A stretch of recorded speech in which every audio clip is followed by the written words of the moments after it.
Bonjour à tous et bienvenue dans ce nouveau replay commenté de World of Tanks. A l'honneur aujourd'hui, un replay en Centurion AX sur la carte Kareli, donc le char moyen de tier 10 anglais. Par rapport à ce char, les principaux avantages, c'est une très bonne tourelle, une bonne mobilité, un weak spot au niveau de la tourelle qui est le tourello, mais qui voilà, peut être assez dur à toucher malgré qu'il reste assez énorme. On a une tourelle plutôt bien blindée, un outcase qui peut faire bouncer de temps en temps, mais il faudra pas forcément compter dessus. Donc plutôt un médium qui se joue en hold-on, qui peut être très bon sur du picaboo lié parce qu'il a un bon DPM, un bon tir en mouvement également, une bonne pénétration et des HE qui ont une très bonne pénétration qui permettent de pouvoir pénétrer certains blindages qui sont pas très épais. Bon là il s'agit d'une partie que j'ai réalisée, c'est l'un des chars que je joue le plus parce que c'est un médium hyper polyvalent et qui peut vraiment s'adapter à plusieurs situations, notamment lié à son dernier buff qu'il a eu lors du dernier patch. Là je suis allé sur le sud de la carte sur Kareli, on est en mode défense de ce côté. Donc je le joue avec le rameur, la ventilation et la visée rapide, la directive de reload et également la ration. Par rapport à ce char, on a quand même un historique sur ce jeu. Avant, ce n'a pas toujours été le Centu AX. En effet, avant ça, on avait le FV4202 qui est à l'actuel Medium Premium anglais de tier 8, mais avant c'était un tier 10 qui était pas forcément joué parce qu'il était très peu mobile pour un médium. Blindé, mais bon, face à de la gold, le blindage ne servait pas à grand chose, il pouvait faire ricocher. Euh, C'était un gameplay un petit peu à part avec un très bon canon comme celui du AX. Et Wargaming a décidé de modifier tout ça pour avoir un médium un petit peu plus polyvalent, un petit peu plus véloce.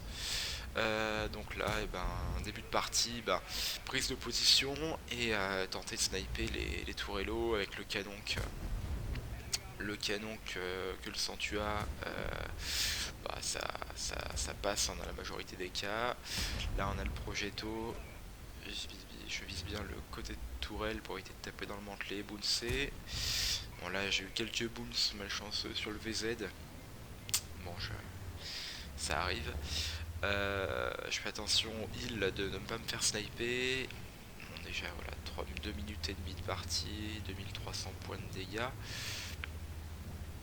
Là, je décide d'avancer, voilà, d'être un peu plus agressif parce que je vois qu'il n'y a que le VZ et que le Progetto, et à mon avis, ils vont partir de cette position. Voilà, je sais de spot un petit peu, voir ce qui peut arriver sur ce côté-là. Des fois sur le type 71, si je peux le spot, toujours faire attention au heal. Et là, le VZ qui essaie de s'en aller. Hop, j'arrive à le traquer en même temps. Donc ça c'est plutôt intéressant. Et là, le permatrack peut commencer parce qu'on a une très bonne cadence, un très bon DPM. Et là, je peux le maintenir détraqué. Voilà, et là, il a réparé, donc ça sert à rien. Le type 71 qui est spoté. Et là, faire attention à pas se prendre un méchant tir de FV. Je me fais un peu avec par le gris. Ah, le FV qui est là. Le FV que je spot. Hop. Je vais dans le flanc du type. Hop. Un coup de spot sur le FV. Voilà. Je passe à la HE parce qu'on a une bonne pénétration.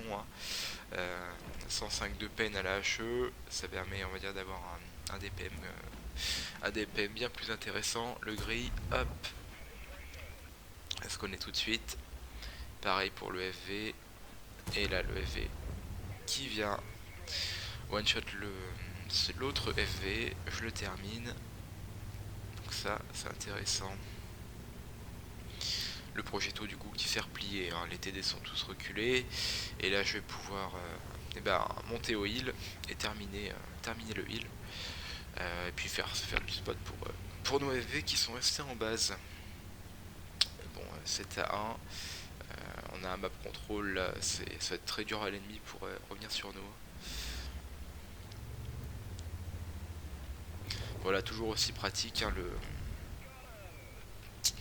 le chargement de munitions, l'intuition qui est vraiment pratique pour switch rapidement sur les obus. Le progetto qui a pas du tout vu que j'avais pris le heal. J'ai l'autre caisse pour pas taper dans le côté le plus anglais. Hop, dans le flanc du JP ça passe bien. Bon, aucun souci de pénétration hein. Au niveau de la PSR on est à 268 de base et à la hit hein, 330. Impeccable. Hop, le VZ, deuxième tir. Oh, l'autre caisse, ça passe aussi très bien. Et puis voilà. Bon, une partie assez courte en termes de temps. Bon, bah écoutez, Master. Et on se retrouve du coup avec 6K de dégâts, 2K et demi de spot. Une partie bouclée en 5 minutes 50, hein, ce qui maintenant devient monnaie courante sur le jeu. Voilà. Merci de m'avoir regardé et à bientôt pour de nouveaux replays.